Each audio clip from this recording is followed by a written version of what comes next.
Hi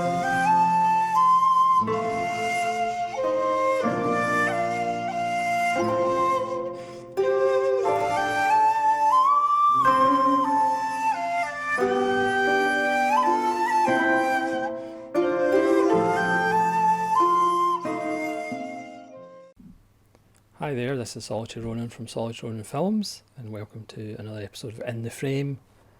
Today's In the Frame, I'm going to be having a look at Indicator's Universal Noir, Volume 1. Now, I did do a recent random review of the first film in the set, The Web, with Edmund O'Brien and Vincent Price, where I said I haven't watched the rest of them. I have now watched the rest of them, because they're just all wonderful. Also, Indicator has 5 volumes of Columbia Noir. The first 2 are absolutely wonderful. 3 and 4 are probably a mixed bag, and then the Humphrey Bogart Volume 5 is wonderful. It might be recency biased, but I actually think the Universal Noir number 1, which suggests there'll be more, might actually be the best noir set so far. I mean, all the films are wonderful, apart from maybe one, which I'll get to. Again, when I did the random review of The Web, I did show this lovely booklet. So this one is about 116 pages, and it is full of wonderful reading. Again, so The Web is the first one, which I've done a random review of. I won't go into that much detail. But Edmund O'Brien, William Bendix, Ella Raines and Vincent Price. Edmund O'Brien is a lawyer who somehow agrees to be Vincent Price's bodyguard because his ex-partner is out of jail and looking for revenge. But obviously things go awry. It is noir. I mean, you could argue there's a couple of these which are debatable whether they're actually film noir, but it was it comes under a huge umbrella. The second one is Larceny, with John Payne, but Dan Daria, who's always fantastic. Yes, he plays somebody who smiles a lot but also threatens people a lot. And Shelley Winters. This is wonderful as well. This is 1948, so 3 years after the war. This is about a gang of con men, led by Dan Daria, not surprisingly. And they are going to this small town to scam people out of their money under the guise of making a war memorial.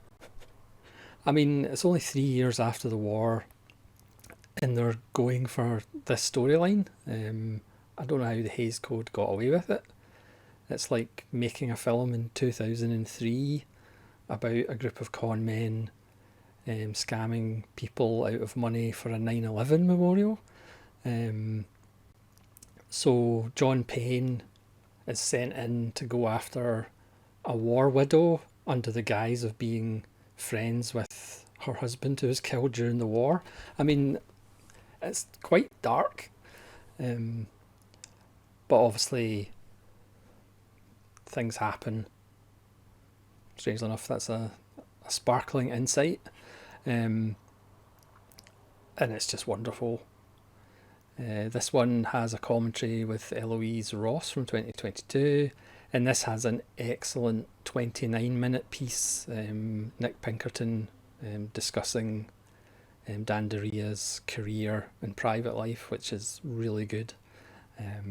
So that's Larceny, which is, again, quite wonderful. And then we have one of the best titles of all time, not quite Illustrious Corpses by Francesco Rossi, but Kiss the Blood Off My Hands. I mean, that's such a great title. With Joan Fontaine, Burt Lancaster and Robert Newton.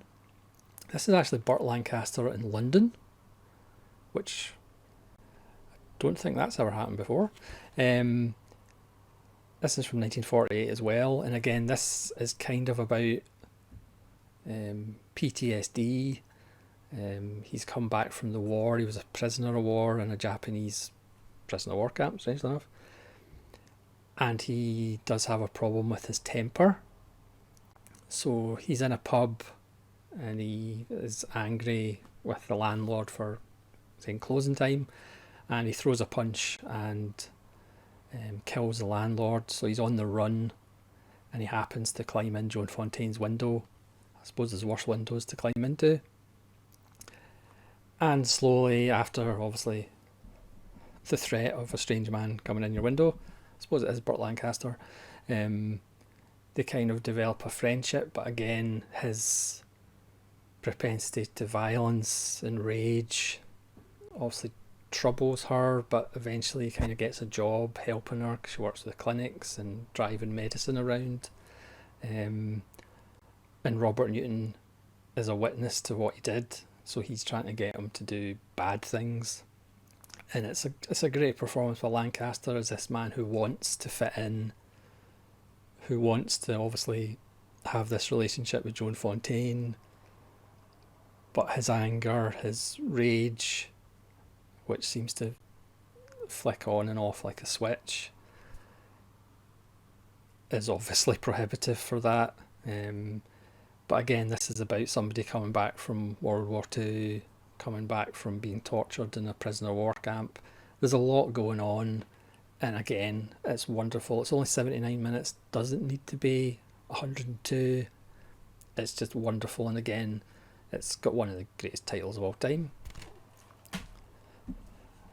So that's 3 for 3 that are absolutely wonderful.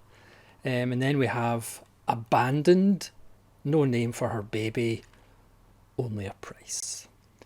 With Dennis O'Keefe, Gail Storm, I don't think that was a real name, and Jeff Chandler, and also the wonderful Raymond Burr in a massive suit. Forget David Byrne's massive suit for Talking Heads. Raymond Burr has a proper massive suit. Obviously, Raymond Burr played a lot of heavies in the 40s and 50s. I can't remember the film, but the one where he plays a mob boss who has a liking for fire is quite wonderful. This one, again, is a noir? Perhaps not. It's about, it's one of those films about social issues, about babies being put up for adoption by dodgy people for large amounts of cash. So Gail Storm turns up in town looking for her sister and her sister's baby.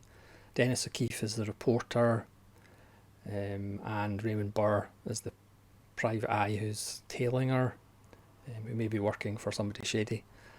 It turns out that her sister is dead, and the baby has disappeared, and that leads to a mystery of who's doing what with who.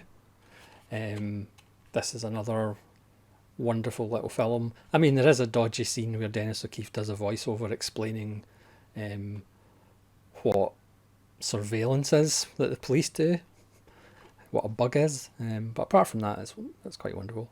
This has a commentary with Barry Forshaw and Kim Newman from 2022, and it has Easy to Get from 1947, a 22-minute short film about the Armed Forces Easy to Get campaign on venereal disease. Yep, Indicator likes to give you all the information. So Abandoned is wonderful as well. Raymond Burr is just so good. Then comes probably the weakest film in the bunch, Deported, with Jeff Chandler and Marta Towan. This is directed by Robert Siodmak, but he wasn't that pleased with it. This is 1950. He wanted different casting, and he wasn't really happy with, there's some kind of location work. It's shot in Italy, but there's also studio work, and it doesn't really mesh very well. It's kind of the Lucky Luciano story without using the names. Apparently Luciano was disappointed because it wasn't as close to his life as he wanted it to be. If you're wanting to watch a Lucky Luciano film, watch Francesco Rossi's Lucky Luciano with Volonte and Rod Steiger. It's funny because Volonte and Jeff Chandler kind of look similar. But seeing the pictures Lucky Luciano, neither of them look like Lucky Luciano, but never mind. The famous gangster who was thrown out of the US and deported back to Italy. Again, it's okay, but after the first 4 films, it is a bit of a letdown. It co-stars Marta Toren, who it's quite upsetting when you realise